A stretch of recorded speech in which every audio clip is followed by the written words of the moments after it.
You know that moment right before like a storm comes in and it's like all real calm and it's weird. You're like, oh, this isn't good. Often called the calm before the storm. No one in the history of history has ever said that. You're just coining new phrases, obviously. Yes, that is exactly it. The calm before the storm. We I've lived in Florida. I know what's up. I live in a place that has tornadoes, so Ooh. yeah. Hello, welcome to this week's episode of Coughing on the Air. Sorry. It's less coughing than last week.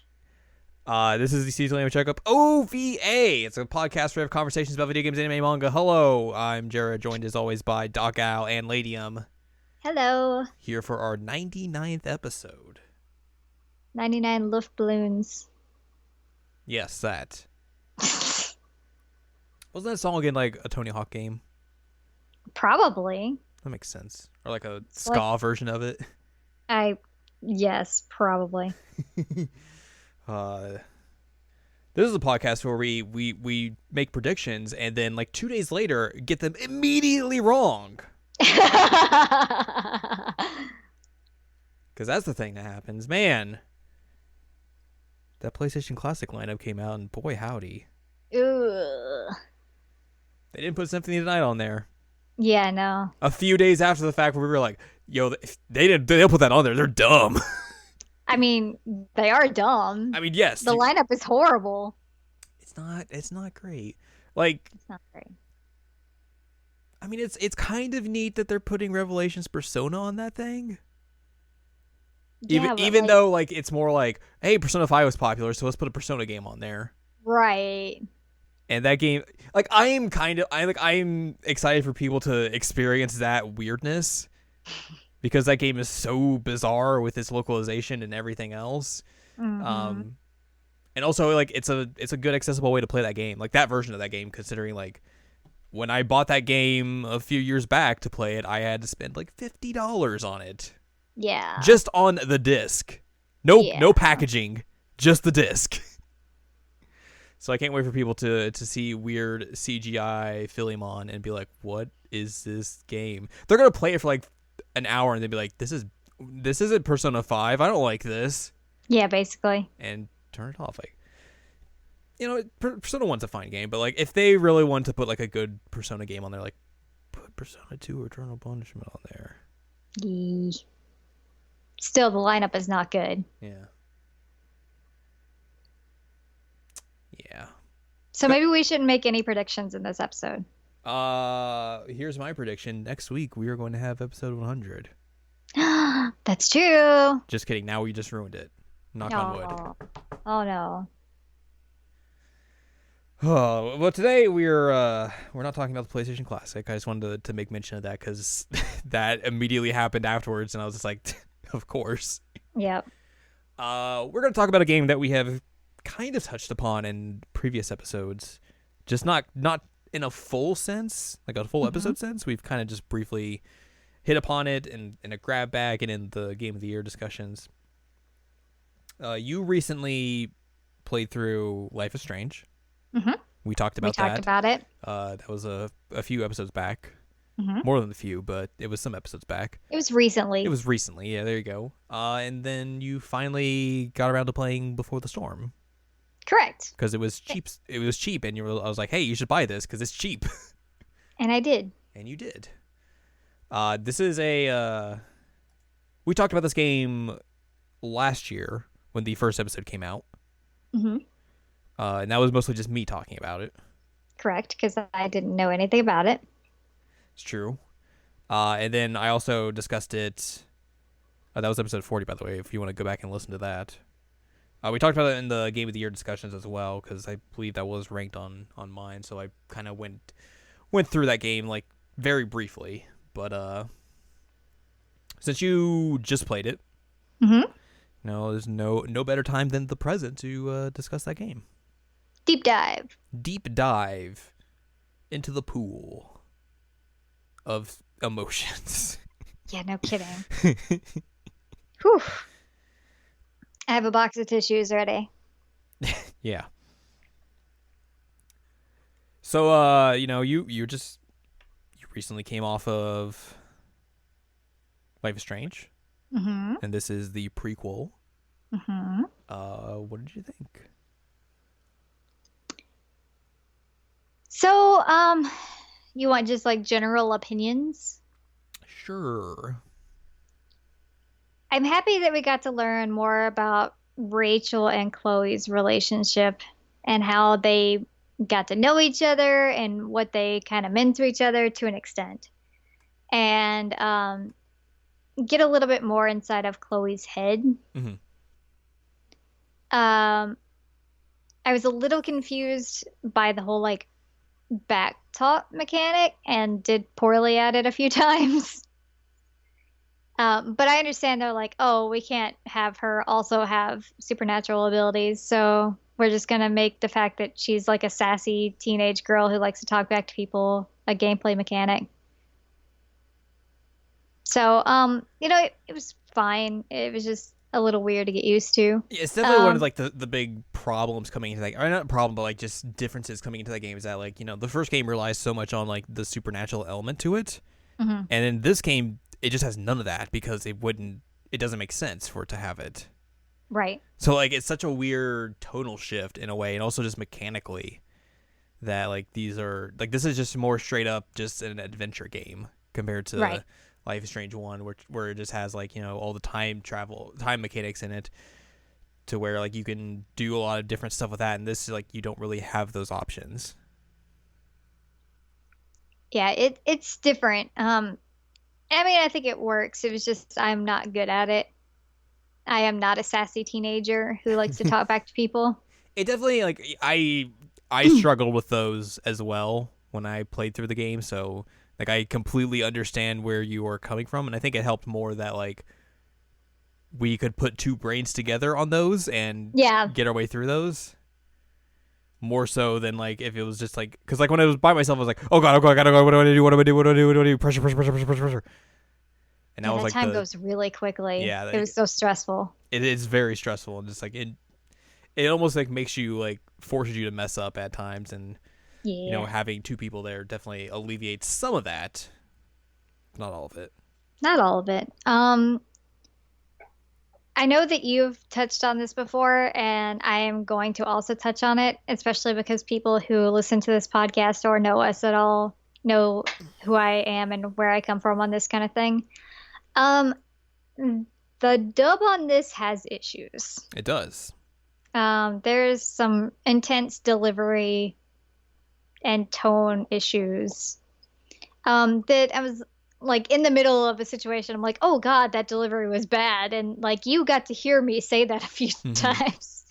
Um, and it's just because they use scabs. Yeah, we definitely talked about this the first time around, but like this game was one of the byproducts, especially affected by the SAG after strike that was going around a few years back, where voice actors were striking against video game companies because they were not being compensated properly for the type of work they were doing. Yeah. And this was one of the Or games. given like proper breaks and that kind of thing. Yeah, exactly. This was one of the games affected by that. So like Ashley Burch did not reprise her role as Chloe because she was a part of that strike. So Square Enix decided to go forth with the development of this game and use scabs. Which, if you don't know, if you aren't aware of like what a scab is, it's basically someone who is not a part Well, of. they'll break union They lines. break union lines and will take work. Yeah. That's essentially it. So yeah, like I mean, they Square Enix use scabs to get this game out, and it's completely disappointing. It shows. It definitely shows. Like, it is definitely a drop down in quality in terms of the delivery, the acting, just a lot of it. And you can tell, just like even some of like the more minor characters, like you can tell where like some of them have been replaced, and it's very noticeable. Mhm. So that was difficult at times that I'm listening to it. I'm like, oh, that takes you out of it.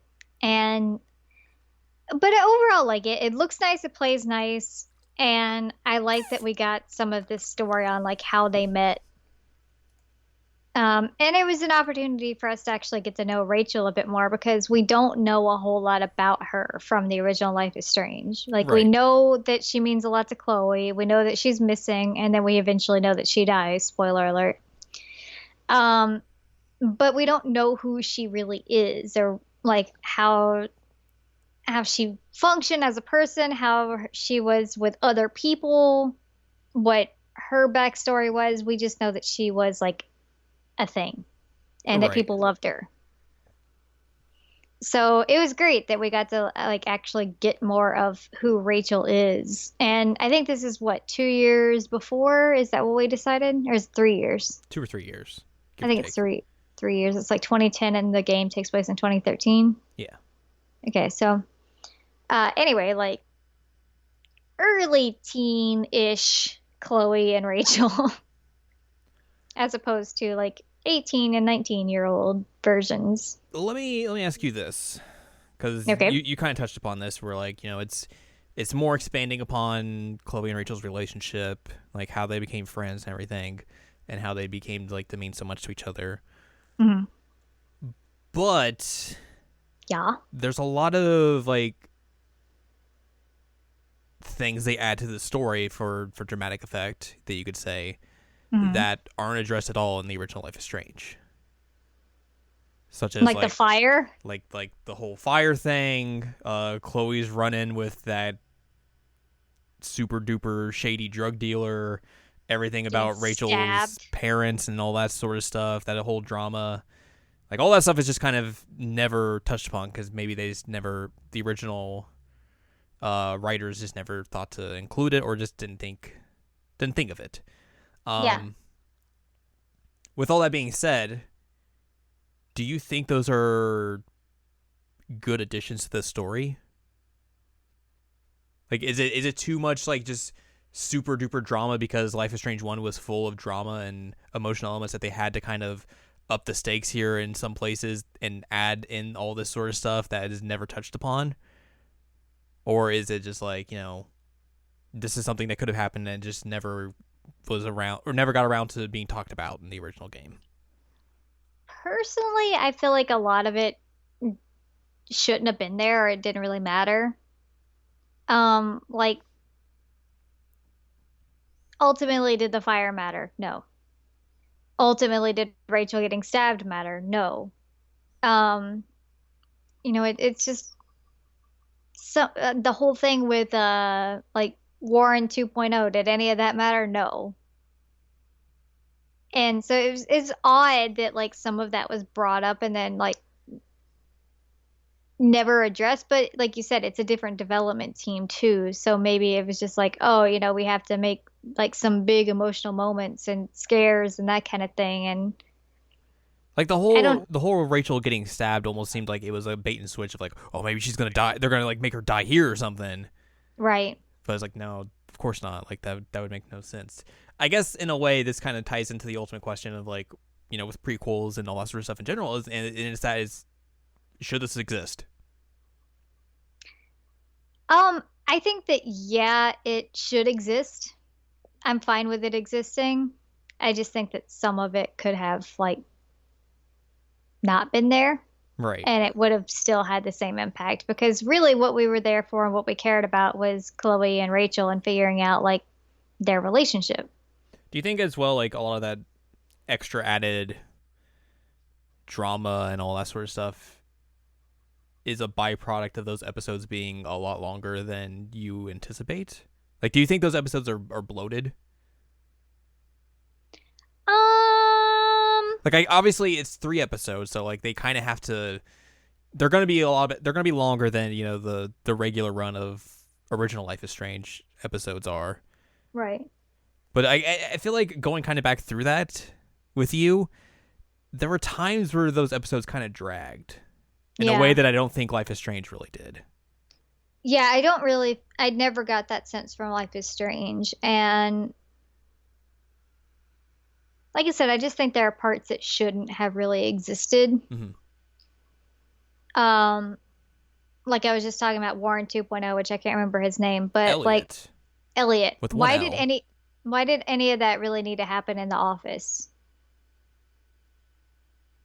It's a good question. I Like, guess because they needed a climax of him being a weird creeper. right, but like we got that vibe from him already from like going into his room and some of the things that he said and like the same kind of thing that Warren did. Like we got that creepy vibe off of him too. And so it just kind of felt like the same kind of idea of like, oh, here's this guy who also has that interest in the main character like they did with Warren. But it didn't go in the same way of like, oh, well, you can pick one or the other. It almost seemed like they kind of had to write that office scene in there to like have an excuse to write him out. Yeah. It was odd. So I don't think that that really needed to exist because there was already like a really nice climax to that entire chapter. So like having that bit of stress was a little unnecessary. Yeah. Yeah. So I mean there were moments where I was like, this really shouldn't have happened. But I mean overall, if we're taking the bits of the story together, it works. But there are absolutely moments where I'm like, you could cut that. It wouldn't matter. Be fine. So you would say that this is not as good as Life is Strange. I don't think it's as good as Life is Strange. Okay. We are on the same page there. Because like when I first in my game of the year list, like Life is Strange 1 was like a top 3, Mhm. and then this was like bottom half. I think that sounds about right. So like obviously like I think that kind of shows like there was a dip in quality. Yeah, there was. Yeah. But I mean, it's still not a bad game. It's not. Um, it's just not as good of a game. It's just there's parts of it that are pretty unnecessary. Correct. Yeah. And like I guess if you want to put that on like, hey, this is a different development team, maybe that's why. But it is one of those things where you kind of you can look at it and be like, obviously the main point of it is like we're going to further explain the Chloe and Rachel relationship, but outside of that, is there much else to show for it? Hmm. And it might be hard to argue that there really is. Yeah, I think the only other thing that's like really, I don't want to say like the only other thing that's important, but like you get more of the like David situation with her mom, and you get more of like how Chloe's feeling about like Max abandoning her per se. Like I think that's kind of like one of the better things this game does is show how she handles like Max kind of like just in a sense ditching her, Yeah. because like you get that sense in the original game, but like since they're reunited it kind of like falls by the wayside in a bit. Right. And they act like nothing really happened. And here you really get to see like, Chloe's tried to reach out and communicate with her and Max has just kind of Blown disappeared her off. for whatever reason, and you have all these like fake letters to Max that Chloe writes in the journal, that which takes up like what the original journal was, and it really kind of adds to that character in a way that like you really get to see like how she's been affected by this, how it has hurt her in a multitude of ways, and it basically just how that's hurt her, how the death of her dad's hurt her, and it's How her mom moving on essentially has hurt her. yeah. Like if there is like one of the more positive things about this game is that like it really does a deep dive into Chloe as a character in a way that like I don't think original Life is Strange does as well, Correct. because you really get to see like just like the inside of her, like her psyche. And I mean, even something as simple as like seeing that Chloe has tried to text Max a few times, and like you'll see that Max took like 2 weeks to get back to her, and then it was like one word or something like that. Like just seeing the attempts there, like you can understand how that would hurt. And like even like And the first journal page is like her attempting to write a letter, and then at the end of it being like, can't, yeah, I I can't can't send mail this, these. which kind of sets off everything else. But like, yeah, it's very interesting, and even like just the strange dream sequences she has about her dad, really, Ooh, yeah, really hits home of like she has issues. she has issues and some problems that people aren't taking the time to address. Correct. And she's having to deal with them in whatever way she can, and that's basically by smoking the one weed and The one lashing out at weed. everyone. Yes. Because And she, then eventually, like, putting all of her hopes and dreams onto Rachel. because like everyone basically, I mean, obviously we know that she becomes like this super sassy and kind of attitudinal teen, but Mm-hmm. like everyone just basically blames her for having an attitude and doesn't like try to go like, okay, why does she have this attitude? Like, what Right. is causing her to lash out like this? It's just like, oh, you're a teen and you're being kind of shitty, so obviously this is all your fault. We can't help you, and all that sort of stuff. Right. But yeah, No, I don't know where I'm going with from there. So but I mean, you're right. Like, it's just more of what is going on in Chloe's head and what leads to the Chloe that we know. mm-hmm. It's important. It is, and I think, like I said, I think the way the game does this is one of the more positive things that it does in allowing you to like fully understand all of that, to truly get to like where she is in the first game, and be like, okay, I understand like why she's so confrontational, why she at times like just doesn't trust Max. Like it makes more sense now of why when in like the second episode you take that phone call from Kate and she gets super off about it, Yeah.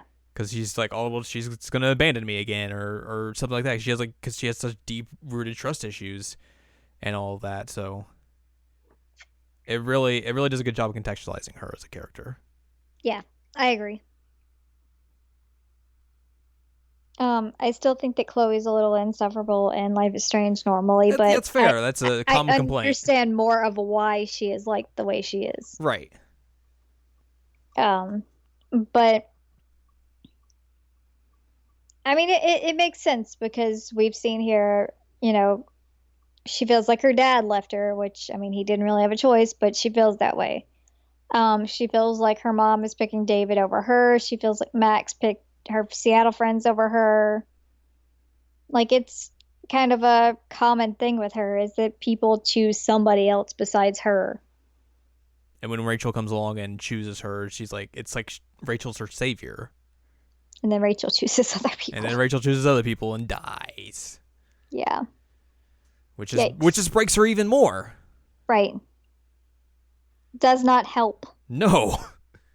And I think that's partially why Chloe had such like a insistence that Rachel was okay in somewhere else because like she didn't want. She didn't want to experience that kind of trauma again, and basically was just blocking it out. Right. Whew. Also one thing that was really, really weird about this game is that like what was Prescott's name? What's his first name? Nathan. Nathan? Like there was nothing villainous at all about him in this one. It can go that way if you, Right, with depending Samantha. on your choices, yeah, but like the way he was presented in your playthrough, He was like an angel. he was like he could be seen as like a sympathetic victim. Right, because his dad was such a terrible person to him and people were bullying him and all. Like everything was going wrong for him, but he was like trying really hard Mm-hmm. in my version of it. And so it was bizarre because we know what he does and what he's actually like. That it was like, what is happening here? Who But is this version? right, but I think you can kind of get like there's the glimpses of like, okay, he has this terrible home situation and all of that, like where you can kind of glean from that, like in a few years, like it could take a bad turn. Right. But yeah, like It's if you look at it a from your lot. playthrough, like he seems like he's gonna become well adjusted, he's gonna be fine, all this sort of stuff, and then obviously that's completely not the case. Yeah, you wouldn't think of him as like the secondary antagonist in the main game Mm-mm. if you just played it like as I did. Right. Like I think in my playthrough it wasn't that cut and dry. Yeah. So like there was still like I think in mine you could get the glimpse that he would become that, but yeah, like you said in yours it was just not that at all. One thing that I didn't like about this is that there were a lot of characters that were introduced that like we never saw again. Yeah. Yeah. Like I understand that like high school happens and people leave and all that, but like there were so many new characters that I actually liked and I'm like, where did they go? And they're like in your years, so like they would be at the school still. Right. So it Who like are you? Where did you go? and there's never like a good explanation of like where they go. Like obviously, it's a big school, so maybe just Max never came into contact with them. But like Chloe goes to that school. Not she doesn't go to that school because she's not enrolled. But like she appears at that school at certain points and would probably run into those people, Right. or at least like with the way some of those relationships were, like keep in contact with some of those people. Right. But like But yeah, like they introduced some really good characters in this, like some really good side characters that are just Dropped. dropped, obviously because this was made after the fact, but Right. there's never a good explanation of like, okay, where exactly would they have been? Right. Would they still have been at school? Did they go elsewhere? You could have had like some kind of like after the fact epilogue type thing. Yeah, Like, where are these good characters that you guys created? Why can't I play D&D as Max? she would be into that. She would. It was fun. Even if the little like gnome was floating creepily. That was really good. Like those D&D segments are like some of the best things this game does. I agree. Like they are so well done They're so fun. in a way that you would think like, this isn't going to be that great, but then it's like, oh no, this is really really good. Yeah, it's fantastic. It's really, really fantastic. I'm opening up the art book to see if any of those characters from Before the Storm have like profiles in here, if they even say like, oh, this person did this or this person did that, or if it's just like, here's this person, yada yada yada, Yada, yada, yada. yada yada yada. There's a lot of pages, so I have to flip through a lot of these pages. But like one thing that I was thinking about is that while you're flipping, I'll talk about this. Max in an offhand statement is talking to Chloe in the original one and says that basically like Rachel's parents have given up and they think that she like ran off and that they're not going to find her again. But like the parents that we meet in this version would not just give up on Rachel. Yeah, Ever. yeah. They That's a wouldn't. really good point. So it's kind of bizarre and like I understand that like some depending on your choices like one of them may or may not be in the picture, but um given her dad's position and given the way that they are with her in this, like there's no way they would have given up on her ever. Yeah. They would still be looking for her. It wouldn't be Chloe giving out the missing posters. Like they would probably be working together with Chloe. Right. Throughout the entirety of this. There's a profile on Steph, and one of the comments is literally Max going, there was a D&D group on campus? Dang, I missed out. Ah. Steph was good. But this doesn't really like go into Where they are. yeah. And I think it's kind of like they are more positioned like where they are within like the story, because like there's a profile on Mikey and he's just like, I'm just a freshman. So it's just where he is in that game and compared to like what's he doing after that. That's lame because I mean especially since he was a freshman he would definitely be there by the time Max is there. Yeah, exactly. And I mean the school's not that big. They have like one dorm. It's true. Yeah, you're not wrong.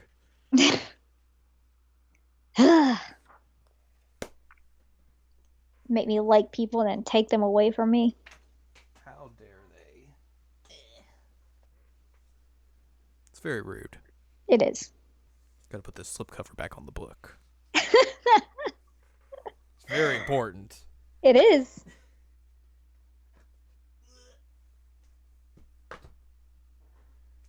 All right. Well, let's talk about one of the other good things about this game. Okay. It's called The Tempest.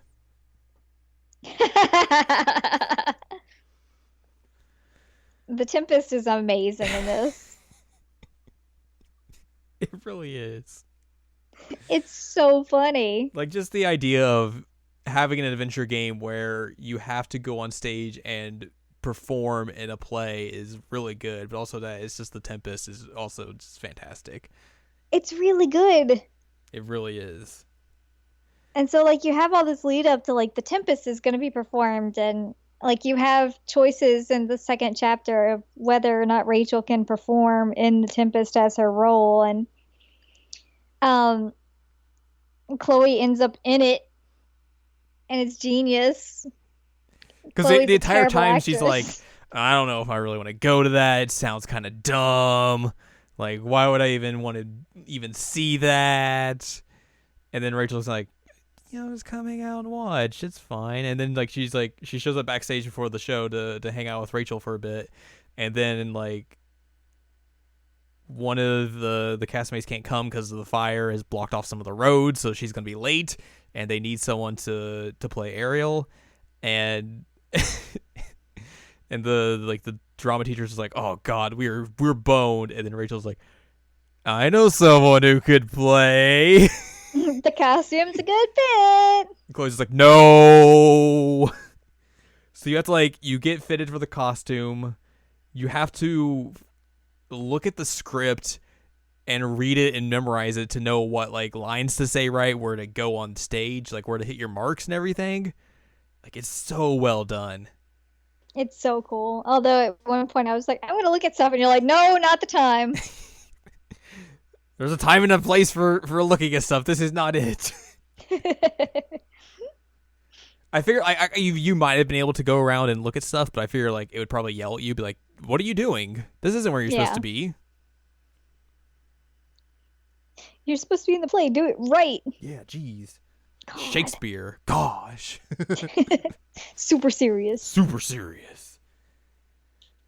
It was amazing. Yeah, and the way it kind of where Rachel improvises this whole speech about wanting to stay with Chloe and everything, and Chloe's like, this isn't what you're supposed to say.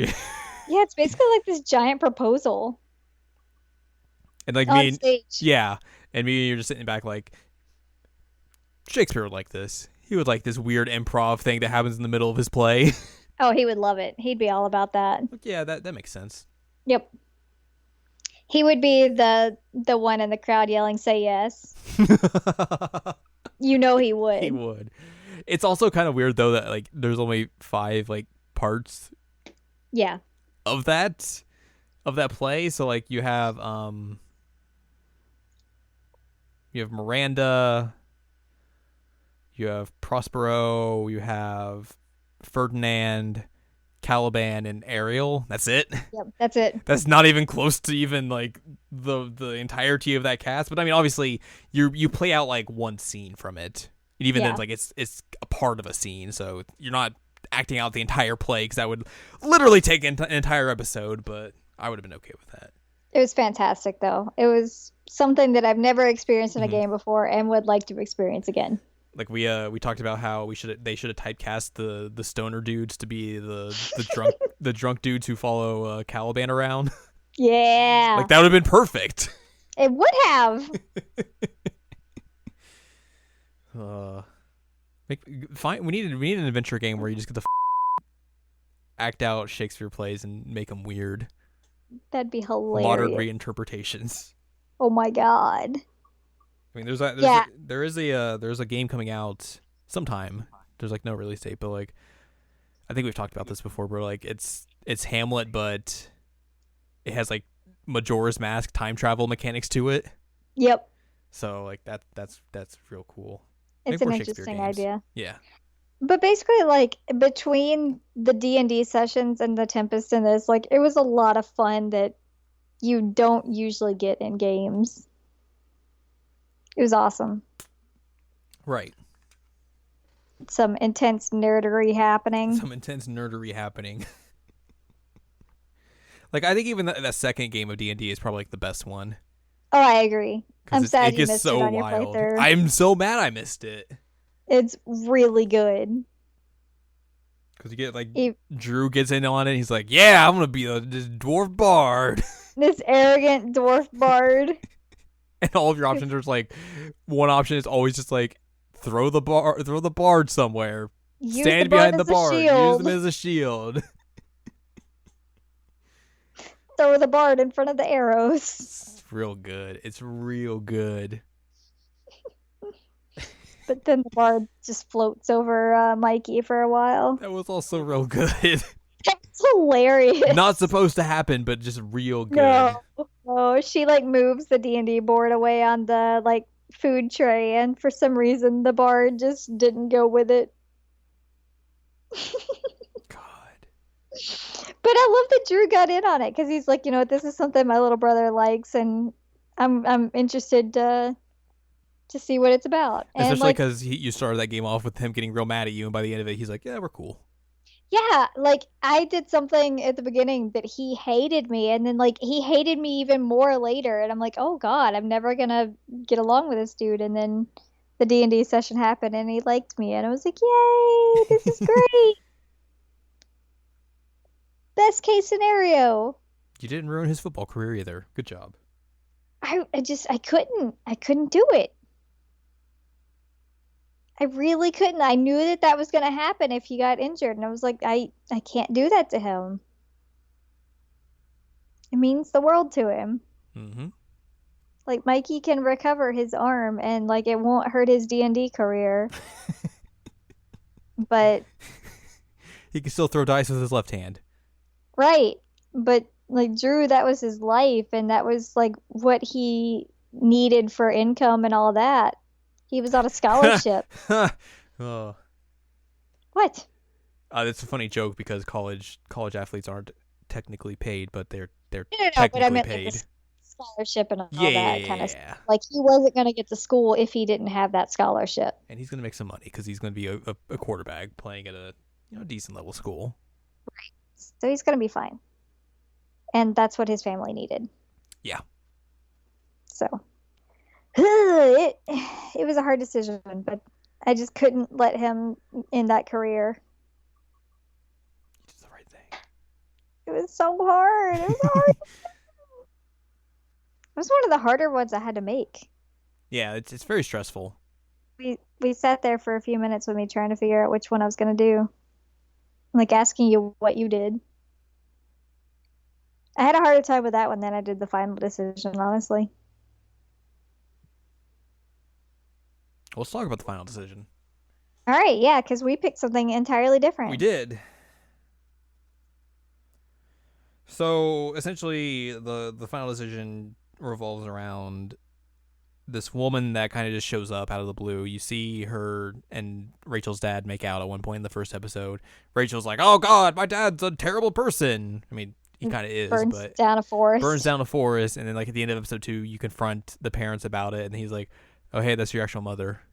Yeah. And Rachel's like, "What? Oh no." At other parts of the game, you find out like you see her like walk out of Frank's RV, and you're like, okay, that's strange.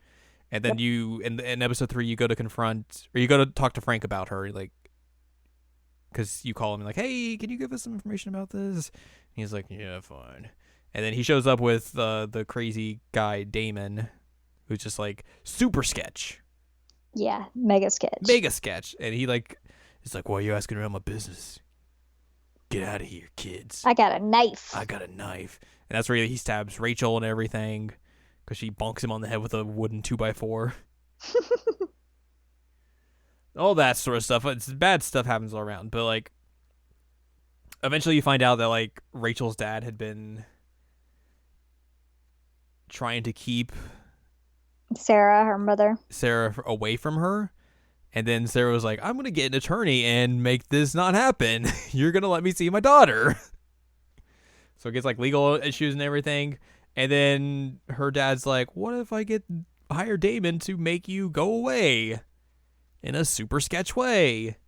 Yeah. So that happens. And then basically kind of like the end of the game is Chloe finding Sarah and trying to save her, but kind of fails. And they have this like talk, and Sarah's like, I should probably go. This is bad. And Chloe's trying to convince her to stay and all that. But the final decision is essentially like, Do you tell Rachel about the shady shit her dad's been doing? yes. Pretty much that's the gist of it. And Sarah's argument on this is like, you shouldn't tell him. You know what it's like to lose a dad, and I don't want that for her. Mm-hmm. And so Sarah is blatantly telling you, like, I can't be her mother, but her dad can still be her dad. So don't tell her what happened. And the decision is all like, do you tell Rachel or do you not tell Rachel? Mm-hmm. And we picked something different. Yeah, we went the opposite ways on this. And for me, it was which is odd because we went the same way on the original Life is Strange. But I, like I said, this was an easier decision for me. Mm-hmm. And I told her everything about her dad. And you didn't tell her. You let her stay with her dad and all that. Right. So why did you pick the way you picked? I mean, if you want me to remember exactly, I could not tell you. Mm-hmm. Maybe it was partially like, hey, I know she's going to die soon. Why have this hang over her head? Okay. I that could be it. I generally just don't remember. But I did choose the other one. Yep. So. So the reason why I picked the way that I did is, for one, throughout this, Rachel has been saying to Chloe, like, you're the only one that I can trust. And, you know, she has been dealing with her dad that she thinks is cheating. Then she finds out that her dad has been lying to her all this time. And then finding out that, like, her dad is willing to go to, like, real extremes to make sure that the truth is not out there, including, like, potential murder and also, like, destroying evidence when he's the DA. I just couldn't let Rachel live in that kind of situation. And I didn't want to break that trust with her. Yeah. Because with her repeatedly telling me, like, you're the only one I can trust, I felt like Chloe breaking that is really unfair. And it would be out of character for her. Because, like, Chloe does know what it's like to lose a dad. But, you know, there's this whole thing that she has a conversation with her dad in, like, one of her dream sequences that she's like, did you ever lie to me? And, like, you can have him respond in different ways depending on your choices. But essentially the whole idea was he's not going to tell her if he did because he's not there. Right. And she's like, you know, I can't love him any less, even if he did lie to me. But her dad wasn't doing the level of stuff that Right. Rachel's dad was doing. It's a different level. Right. And I feel like if Rachel knew that her dad tried to kill her birth mother without her actually, like, knowing her mother at all, like, getting the opportunity to even speak with her, that would just be unforgivable to her. Right. And I mean, rightly so. And even, like, trying to get her mom, like, re-hooked on drugs was evil. Yeah. I couldn't do it. I couldn't let her have that kind of person around her. And I mean, she did get, like, another 3 years of life post this. So, you know, it wasn't like an immediate death. Yeah. And so it was like 3 years she'd have to deal with her dad. Yeah, I think that's entirely fair. Like, there's nothing I can like argue against your logic for this. Like, I just genuinely don't remember why I went that Why you? way. Yeah, I remember like that. It was like I struggled with it, Yeah. so it wasn't an easy decision for me. But like I went the other way than you did. And it's really hard to watch like the cutscene afterwards because you can see Rachel tell him like you get away from me and like doesn't want anything to do with him, but she stays in the house. So that's something that I'm not quite sure of. Like, does the dad go to jail? Does the dad move out? Like, what's the scenario there? But she does tell him like I don't want you around me, and rightfully so. Right. He's shady. Also, like, Frank shanks a dude. Yeah, he. He murders Damon Yeah. and then buries him and pours one out for him. Which I mean, granted, like Damon like shanks him Was an awful first, person. Yeah, he and it's shanked him in awful the shoulder. person. But like, yeah, you get to see like Frank is, we see Frank have a nastier side in Life is Strange, but this is kind of like the push towards that. Yeah, we learn like Frank is definitely capable of some not nice things because like he eventually becomes like your ally depending on your decisions, and like we know that he's not the greatest of people, but like knowing that he's capable of this is an interesting twist, really. Yeah. Um, but also shows that he's like willing to protect people he cares about because he does care about Chloe even if he thinks she's like a dumb teenage girl, which not wrong, but like he was not going to let Chloe die. Right. Yeah. And so he just shanks his buddy and Which you do get the sense that like he's kind of he thinks Damon's going like way too far at some points. He's like, oh, this is kind of getting to be a bit much. yeah, he's not into the things that he's doing, and even something as simple as like him saving Pompidou from him from like the dog fighting stuff. Mm-hmm. And Tiny Pompidou. I was reading Tiny Pompidou was so good. I was reading through the Life is Strange wiki, Mm-hmm. and there was a piece of dialogue that I didn't remember from the original Life is Strange, and maybe I missed it. But when you're talking about Pompidou, he says something effective like his original owner was an evil man, but he's dead now. And so like Makes sense. he's acknowledging that this dude sucked. Mm-hmm. He's also acknowledging that he's very dead. Yeah. I mean, he didn't say who killed him. He didn't say who killed him, but he just says he's dead and that he was evil. And I think that Frank knows both of those as a fact. Mm-hmm. But yeah, seeing that like there was a mound of dirt and a shovel and then him pouring one out while he was burning pictures of him, I was like, Frank killed a guy. Bloodstained pictures of him. Yeah, I'm like, all right. Cool. Because I asked you at one point, like when Chloe woke up, I'm like, are we going to address what happened? Because that was intense. Because she's You're just like, knocked yeah, out, and then like they're not there. And then Sarah is like untied and smoking, like, let's have a chat. It's like, what about the other two that were here? Did we gonna discuss that at all? I was like, are we going to talk about this? There was a huge fight. I'm like, nope. Welp. So that was odd that it was just not addressed for a while, but then it came back, so it's okay. And we just learned that Frank, killed a man casually, as Gotta you do what you gotta do for those beans. Yeah, man. For those beans. He just has an entire shelf of beans. He does. It was so good. He loves those beans. He loves those beans and Pompidou. He has an entire playlist of Bush's baked beans commercials. Oh my god. Roll that beautiful bean footage.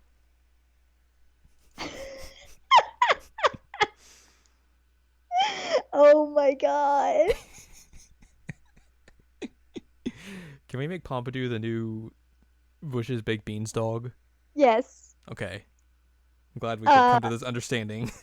Pompidou as a puppy with the hot dog man was It's amazing. real good. Oh, and Frank like trying to figure out like, do puppies eat steak? How do I make puppies eat steak? What do puppies eat? Why is my puppy peeing on the floor? Going on like dog help websites. It was so funny. And the lady was like, well, if you wouldn't yell at her, and he's like, I'm not yelling at him. I'm doing this. Why is my dog peeing on the floor? Well, if you wouldn't yell, I'm not doing that. And finally, it's just him like bashing on the keyboard. It's really, really good. So we got some more into Frank too as a person. Yeah. The one thing that I guess is a little tragic to me is that this is like the beginning of Rachel and Chloe's, I guess depending on choices, either friendship or relationship, but we don't see like what leads to Rachel like hooking up with Frank, supposedly doing drugs, eventually hooking up with Jefferson, like what leads Rachel down that path? Well, she And doesn't we don't. necessarily hook up with Jefferson. It's Nathan. Yes, she does. Isn't it like Nathan brings her? Mm-mm. It's Jefferson. Because there's like rumors throughout the school, like she's been sleeping with Jefferson, and then there's a letter, in the clubhouse that is like all about him that she doesn't want to give Chloe. Shows how much I pay attention. Whoops. Yeah, she boinked Jefferson, and then Nathan was like enthralled with her, and like that was the sense of jealousy. So he's trying to impress Jefferson. Right. Rejection, yeah. So like things happen in between this game and actual Life is Strange, and you're just like, you don't get a sense of like where, like what happened. Right? And I would like to know what happened. Yeah, because like the only real thing you get is like a tie to those games is, or to that game I should say, is like the photo booth thing, Mm-hmm. because that is shown in the original game, and then the final scene you get. Right, which you said was controversial. Controversial, And I don't understand why. because people are dumb. Yeah. I mean, like, we know that happened. Why does it matter if it's shown or not? Some people And just want a it's, happy ending. but it's also a good reminder of, like, hey, you got through all this stuff, but also, like, she dies in a Yeah. horrific way. These And that's choices what will have leads, consequences. right, that leads to the original game. Yeah. And there were a few times that, like, we were talking with Chloe in, like, the original game and then the bonus episode, and there were moments where I was like, oh, because I know what happens to her in my playthrough. Well, in everyone's playthrough. Well, no, because Okay, in fair, some yeah. playthroughs she survives. Yeah, you're right. But most playthroughs. Yeah. So Or it's if you're like, one of my friends, you accidentally do the wrong choice, and you're like, oh god! oh God, how do you accidentally do the wrong choice? He misinterpreted the language of it, and he was like, okay, well, we have to sacrifice Chloe, and then hit save Chloe, and I was like, oh, whoops. And had to reload and do that entire thing again. Oh no. Like he sat through the one ending and then just went back and redid the last choice again. Yeah. That Wow. was real good. That's gotta hurt. But yeah, like there were some people who saw like the ending cutscene of this where it is it's the dark room, Right. and we're like, well, why would they do that? It makes it so bad. It's hurtful. It's all this sort of stuff, and it's like, yeah, that's how things go. We know she's gonna die. Yeah.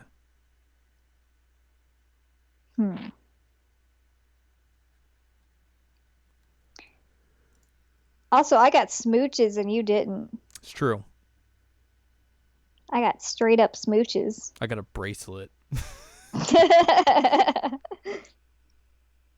So I guess yours would not be like a confirmed relationship type scenario.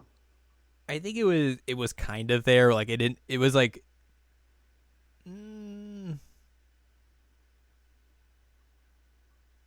not as explicit, I guess, as how yours was. I got to make out with her on the street. You did. while Ash fell. Yeah, that was weird. That fire thing was so unnecessary. Yeah.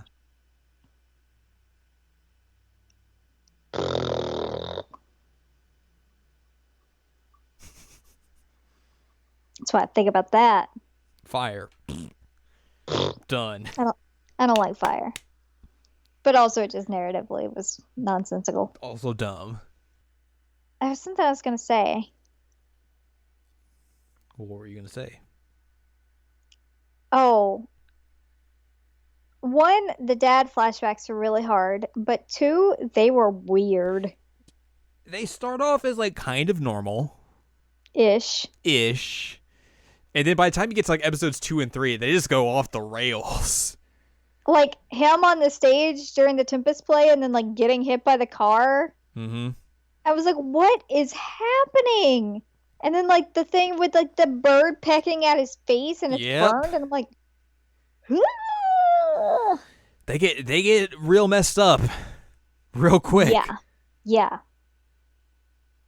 Ugh.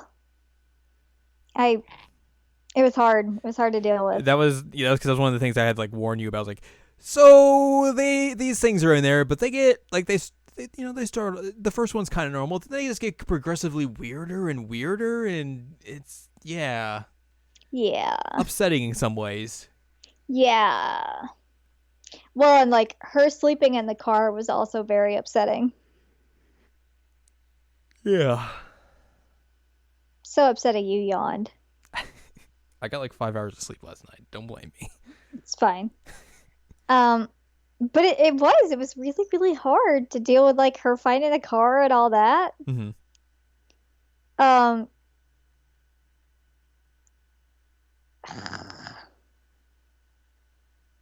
Which I guess the vandalism thing is something we haven't addressed, but I got to vandalize a bunch of stuff. You did. It was fun. Smash. You also got to work on a truck. I got to work on a truck. Howdy, y'all. Yeehaw, put a pirate flag seat in. Put a car battery in your pocket. Yeah, just straight up putting car battery in my pocket. That makes sense. Mm-hmm. And also like installing it and stuff without any like proper equipment. Not a good idea. No. You would die. Probably. So, I mean, overall it was good. There were some issues. We're going to talk about the bonus episode too, right? Yeah. Because we got the bonus episode. I was worried that I wouldn't because I bought it used, but they don't send the boxes out when they send the used ones, so I got the box and I got the code. Yep. And so I got the bonus episode. Which this didn't come out until this year, like a few months into this year, so like we haven't had a chance to talk about it at all. Okay, so this is brand new content. Brand spanking new. I think we kind of talked about like what it was going to be about, but like not like we haven't talked about it since then. The bonus episode was another prequel, a double prequel, set on around the time Max is about to leave to Seattle, and it's like the final time her and Chloe get to hang out. Yeah, when they're like 13. Mm-hmm. Also, this is notable that like this episode in particular has like all the original voice actors and actresses like in it. Yep. So like automatically, it's a bump up in quality. It shows. Yeah, it definitely shows. So like that's definitely one of the good things about it, and also it's like it's the last time you get to play as Max. Yep. Because obviously she's in this, and that's who you get to play as. So, but yeah, it's kind of like one last hurrah for this story and these characters, and you get to see like Max struggling with the fact that she's moving to Seattle. She hasn't told Chloe about it yet, and Chloe keeps kind of distracting her with like, let's do all this stuff first. Let's do this pirate adventure because we found this map and everything and this whole tape and that told us about this. We're gonna find this buried capsule and all that sort of stuff. And like they have this real fun time and everything, but like Max is it's like internally struggling, like, oh god, how do I tell her? How do I tell her? How do I tell her? Do I tell her? Do I tell her? How do I tell her? And essentially it kind of culminates with that where you either you get the choice of like telling her or not telling her. Yeah. Um, After looking through like the time capsule and seeing mhm. the pictures and what they thought that they were going to be doing, and uh Chloe draws a picture of you. Like you have a lot of good times, and then it's like, all right, this is the ultimate decision. Do you tell her? Do you not tell her? And I chose to tell her because I felt like it was the right thing to do. Mhm. And And then he, Chloe's like, I already knew. yeah, like I kind of already knew that. I overheard my parents talking about it. Big whoops. Yeah, she's like, you think our parents don't talk? Also, we get to learn like Chloe's already having a few issues at school because like she's not fitting in perfectly and all Mhm. that. People are making fun So of her because of like she's a her scholarship clothes. kid and all that, and she's not And like so like a rich person going to that school. So, we can see like some seeds of her having issues already. mhm. And then we get a huge whammy because I kept asking you and you never really answered me. And I was like, I have to tell her because, like, what if it's that day? Mhm. What if it's that day? And, like, mm, Turns out it's that day. yeah, because at first I was thinking maybe it's not that day because, like, you see the clock and it's like 1:30 p.m. And I'm like, I think he dies at around like 11 something that morning. So, like, maybe it's There's some okay. inconsistencies with the clock stuff. I think that I think like the Oh, developers of this tried to be like to like retcon into oh, going into their way essentially. But yeah, like that's definitely something that's been pointed out. okay. Well, I was just thinking like maybe it took that long to like pronounce and then get them back to the Yeah, house. it could. Like, there's no denying that. Because that's obviously not a quick scenario of them like the crash happening, them getting him out, them having to figure out if they can save him, Them getting Joyce. them getting Joyce, you know, them getting her to the house. Like that takes time. Right, yeah.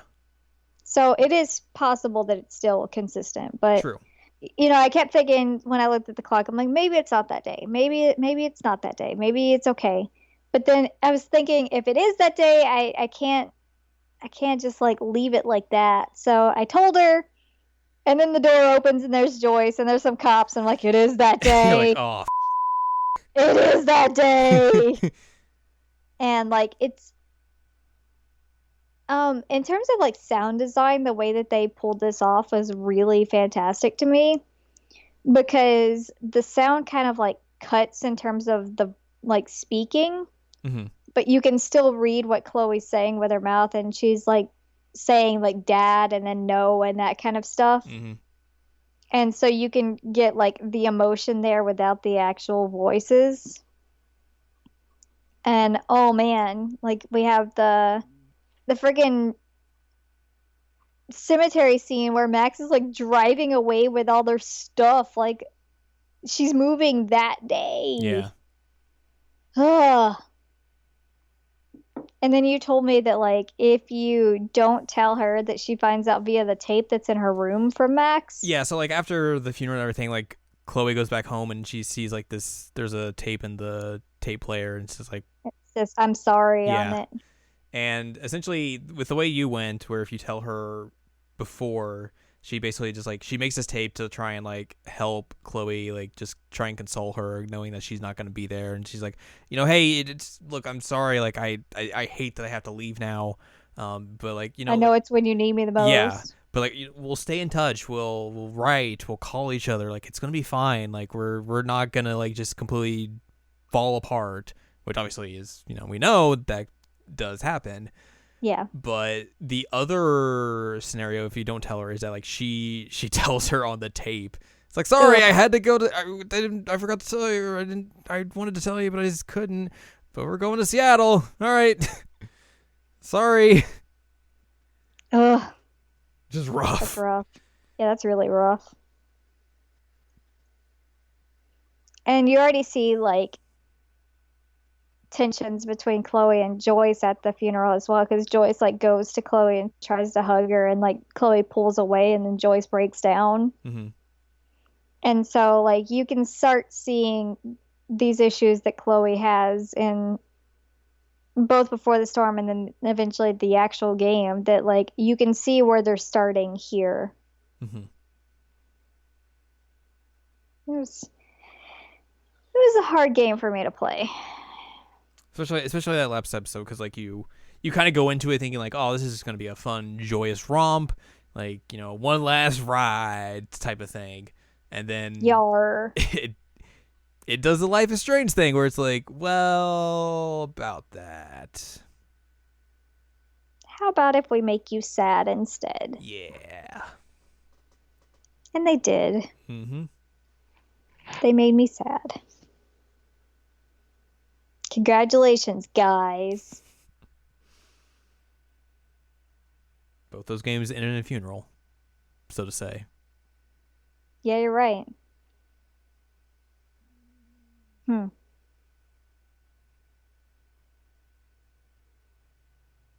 Poor Joyce. Yeah. No kidding. Yikes. Whew. So anyway, now you've made me feel a whole lot. That's what I do. Yeah, no kidding. I guess eventually I'll have to play the second one so I can feel on that one too. Yeah, but obviously, I mean, there's only one episode of that out right now, so Right. Unless you want to wait, it's probably gonna be a while before all of it's out.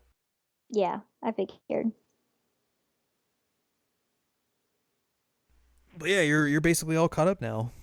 Ready for the second one, which doesn't really have much ties to this one at all. That's okay though. That totally is. Like it's smart for it to be its own separate thing. Yeah, I think so. Like I think we may have talked about this on this or just off air, but like there's one kind of reference, or I guess specific reference to the first games and one of the choices you make in original Life is Strange, but other than that, it's its own separate entity. Again, I think that's a good thing. Yeah, I feel like I we've kind of told the story here. Mm-hmm. Let's see what else we can get into. That's true.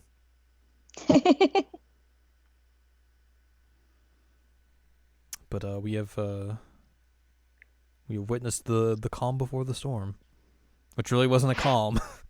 No, wasn't calm. It was just before the storm. Yep. Still rough. Still very rough. Do you have any final thoughts, or should we? No. I think I'm good. Okay. There you go. We did the one weed. We did the one weed, yes. Always do the one weed. So that's going to wrap this episode up then. So if you'd like more from us, go to seasonlamycheckup.com or sac.co, where you can find past episodes of this podcast and other podcasts like Season Lemmy Checkup and Jared and I Watch. You can find columns and reviews on the site as well. If you want more from Ann Ladium, go to annladium.com. She's got columns and reviews. You can follow us on Twitter, twitter.com/animecheckup. It's where Twitter exists. And you can support us on Patreon, patreon.com/SACOVA. Next week, it's episode 100. Wow. Wow. We're old. 100 dang episodes. Who'd have thought? Not me. Not me. We'll do something for it. Yeah. We haven't necessarily figured out what or kind of talked about it, but we're gonna do something special for it, or at least attempt to, because I think that would be fun. I agree. We just gotta figure out what it'll be. The episode 100 big blowout extravaganza celebration spectacular. Sunday. Oh my god. So yeah, come back next week and we'll have some fun. We'll do some stuff. I don't know. It'll be something. Hey, don't get on the desk. Yeah, don't get on the desk. Oh my god. Don't get on the desk as you listen to the end of this episode. Oh my god. Don't celebrate the end of this episode by getting onto a desk. This is my life. It's strange.